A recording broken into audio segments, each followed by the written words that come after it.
6h08. C'est l'heure de retrouver en Israël Stéphane Juffat, rédacteur en chef de Metula News Agency, en direct au micro d'Eva Soto. Bonjour Stéphane Juffat.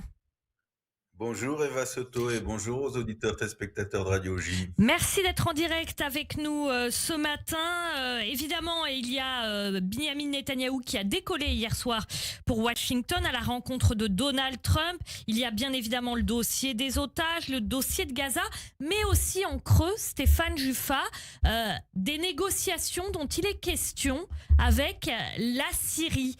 Pourquoi est-ce qu'Israël entreprend de discuter avec le régime syrien ? Parce que c'est notre plus important voisin au nord, parce qu'il y a eu un changement de régime et parce qu'il y a un intérêt de la part de ce nouveau régime en Syrie d'avoir des relations correctes avec nous et que ni eux ni nous n'ont aucun intérêt de garder une situation belliqueuse. Et puis il y a aussi cette charge énorme de la part des Américains qui veulent inclure la Syrie dans les accords d'Abraham et qui viennent de lever des sanctions pour encourager le leader de ce nouveau régime, Al-Jouni, à se rapprocher d'Israël. Et on s'attend soit à un accord purement sécuritaire, c'est-à-dire une cessation de l'état de guerre avec la Syrie, ce qui serait déjà pas mal. Et ceux qui sont encore plus optimistes pensent que on pourra aller prendre ensemble le petit déjeuner à Damas dans quelques semaines, voire quelques mois. Inclure la Syrie dans les accords d'Abraham, ça signifie que Israël serait prêt à signer un accord avec un pays dirigé par un homme qui auparavant était à la tête de groupes islamistes. Qu'est-ce que ça vous évoque, ça, Stéphane ? Ça m'évoque le fait qu'il faut pas rester dans le passé, que les gens changent, surtout quand ils sont au pouvoir. Ça arrive aussi chez nous, ça arrive chez vous. Et puis, il faut juger les gens, les leaders, les hommes politiques, les hommes d'État. Il faut les juger par rapport à ce qu'ils font maintenant. Bien sûr qu'on attend dans la durée des évidences, des preuves de cette modification d'orientation de ce groupe qui est un groupe islamiste salafiste et terroriste. Ce monsieur Al-Joulani, c'est quelqu'un qui a probablement égorgé, assassiné des gens de ses mains, mais il a compris à un stade donné de sa carrière que pour son bien, pour le bien de la Syrie, il fallait absolument modifier les choses et que le camp de l'Iran était cuit, le camp du Hezbollah était cuit, et lui-même est sunnite, il n'est pas chiite, et que l'avenir de la Syrie se dessinait dans le camp américain, dans un rapprochement avec les Saoudiens. Puis il y a une autre chose, Eva, qui est très importante. On l'a dit, on l'a répété souvent à la MENA, Joulani ne dispose pas de forces suffisantes pour contrôler la Syrie, qui est un énorme pays. Il a peut-être 20 000 ou 30 000 miliciens, et ça suffit vraiment pas pour contrôler la Syrie. Donc il doit s'allier à l'intérieur, notamment peut-être avec les chrétiens, les Druzes, les Alaouites, c'est pas possible parce que ce sont ses ennemis. Et puis à l'extérieur, il est déjà très proche. On parle même d'un poulain des Turcs. Et puis ça le dérange absolument pas d'avoir des bonnes relations avec Israël. Il sait qu'on est quelque part la clé de l'Occident et ça l'intéresse beaucoup. Et c'est quelqu'un de pragmatique, Eva.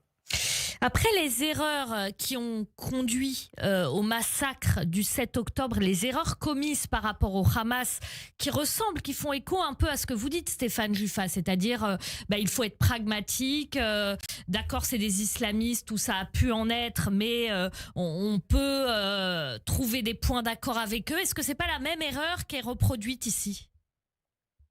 Vous voulez dire avec le Hamas qu'on devrait se montrer plus souple avec le Hamas? Non, avec Al-Joulani, avec quelqu'un qui était membre de milice islamiste, et Israël dit on regarde ce qu'il fait maintenant, et ce qu'il fait maintenant, on peut s'en arranger. Ce qu'il a donné comme preuve de bonne conduite jusqu'à maintenant, ça va au-delà de ça. Hein. La France, l'Angleterre, les États-Unis sont en train de rétablir des relations normales avec lui. Il nous tire pas dessus. Il n'y a pas de danger sur le front syrien. C'est très important pour nous. Ça veut dire moins de soldats mobilisés à long terme. Et on juge sur pièce. On choisit pas ses voisins. Et si on devait choisir ses voisins, je pense pas que on serait ici en Israël. On a des voisins qui sont neutres, qui sont légèrement sympathisants, comme en Égypte ou en Arabie Saoudite, et on a des très gros ennemis. Alors c'est la diplomatie, c'est de transformer des ennemis mortels en personnes avec lesquelles on peut vivre. Mauvaise diplomatie, on met des gens avec qui on peut vivre en ennemis mortels. Donc, tant que Giuliani suit cette politique, à la limite, on s'en fiche qu'il ait été terroriste. C'est pas nous qui l'a tué. Et c'est très différent du Hamas. Le Hamas, c'est pas un État. Le Hamas, c'est une bande de terroristes salafistes. Le Hamas, c'est Giuliani jusqu'à ce qu'il arrive au pouvoir. Et là, on n'a vraiment pas le choix. Tout ce qui nous intéresse, à vrai dire, avec le Hamas, c'est de rapatrier nos otages le plus vite possible. Et après, ça dépendra de ce qui se passe à Gaza. Mais justement, est-ce qu'il y a un espoir que les otages, les 50 otages soient libérés maintenant, là, qu'il va y avoir... Donald Trump dit dans les 24 heures, 48 heures, on peut annoncer un accord. Alors, Donald Trump a aucun problème pour annoncer les choses, c'est pour les réaliser que c'est un petit peu plus compliqué. Pour les réaliser, il faut l'accord du Hamas, mais le Hamas aussi est cuit, il domine plus rien du tout. C'est plus une milice organisée, c'est plus un semblant d'armée, c'est plus un califat qui dominait la bande de Gaza et qui disposait de dizaines de milliers de roquettes. Ils sont à genoux, et ce qui se joue pour eux, c'est-à-dire que s'il n'y a pas d'accord, Eva, oui. S'il n'y a pas d'accord, on va continuer la campagne à Gaza, et puis le Hamas se trouvera encore plus affaibli. Merci beaucoup Stéphane Juffa d'avoir été avec nous ce matin en direct sur Radio J. Bonne journée à vous, merci.